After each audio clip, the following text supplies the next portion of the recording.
Good afternoon.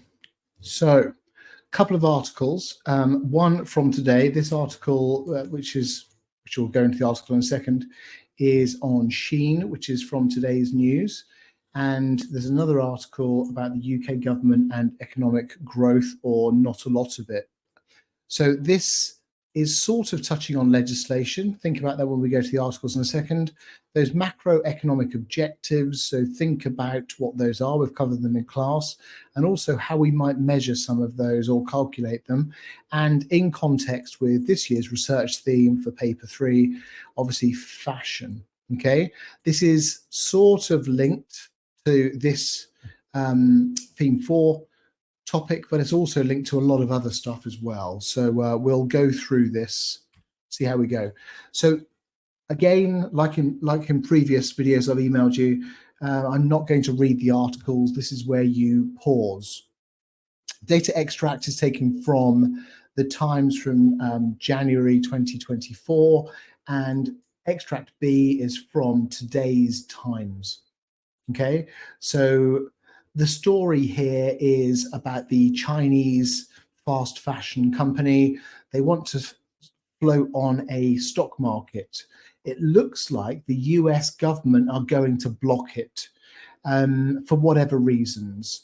So they would love to float on the US stock exchange. They've got different legislation than we've got in the UK. And because of that, they might also get a higher valuation. The aim of a stock market flotation is normally to raise capital, then you decide on what they're going to spend. If this was a question based on Shein, by the way, it's not. It's a question based on the UK government when we get to it. So their aims are raise capital. They want to go to the US. The US look like they're going to block it.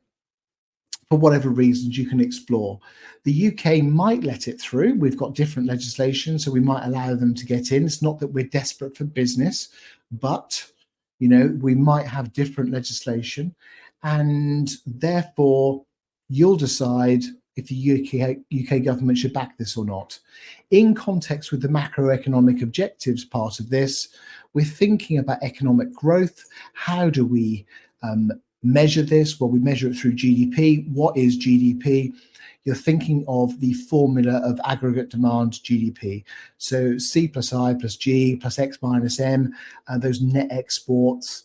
You know what the formula stands for. Look in the examples for something to do with the formula. Link that into other macro objectives. Inflation's mentioned in this case study. We've got employment, which is probably indirectly mentioned, and all of those sorts of things. Okay, it also mentions some PESEL-related factors here as well. Do we really want Shein coming to the UK? Probably, but we're happy to buy their clothes and send the money outside of the UK. So would this be a good opportunity to raise profile of FTSE 100, for example, and this is a massive company in the UK and even bigger globally. Remember, in a previous research bullet point, we mentioned that Shein was the #1 clothing company in this sector, the #1 by volume. Okay, the #1 clothing company becoming British. Very interesting. So here's something I've knocked up based on a past paper question. The past paper question we've done in class before. This is loosely based on the Pfizer case study with the Irish economy. And if you think about it, that question was, should they encourage multinational corporations? It's pretty much the same question, but with a different context. Okay, so given Shein's consideration of the London for its IPO, because of its challenges in the US, and in context, obviously, with the current economic outlook, okay? The current is quite important here, I think, because however, in the future, what a beautiful mop statement.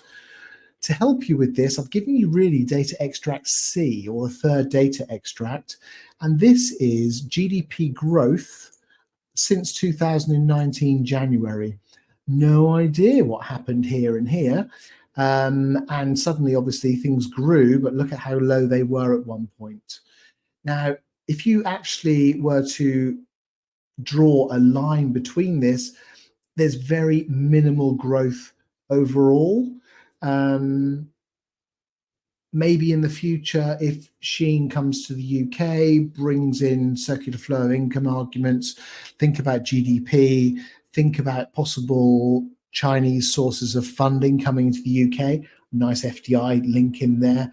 How will that link into capital investment and all those sorts of things? Also, however, in the future, if this raises the profile of the UK stock market, will this encourage other multinationals to come in the future? I would hope so, but who knows? So the question is, evaluate the potential impacts, okay, on the UK economy. So we know what the hook is.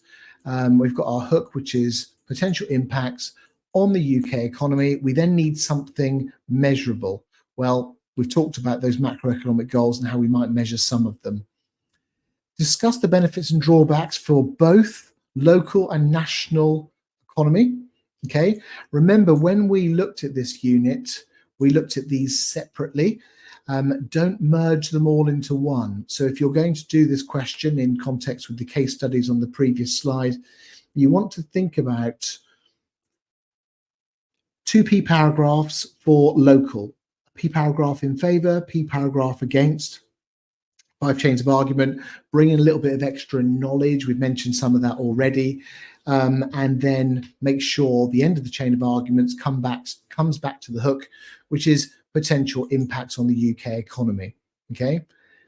Then second 2 P paragraphs, national economy.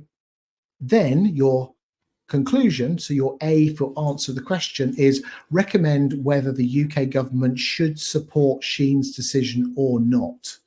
So it's should they or shouldn't they? Overall, they should, or overall, they shouldn't. Don't just sit on the fence because you're not going to get the marks. You then will come to your justification.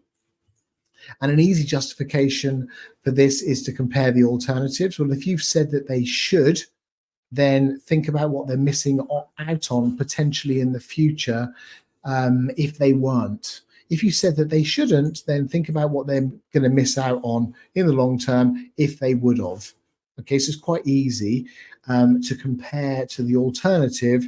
The alternative here is a bit obvious. Then it's your MOPS. You think about your MOPS. However, in the future, think about if this company, if you went for they should, for example, which seems the easier answer, but they're both equally as correct. In the future, if these guys keep growing globally, think about the impact.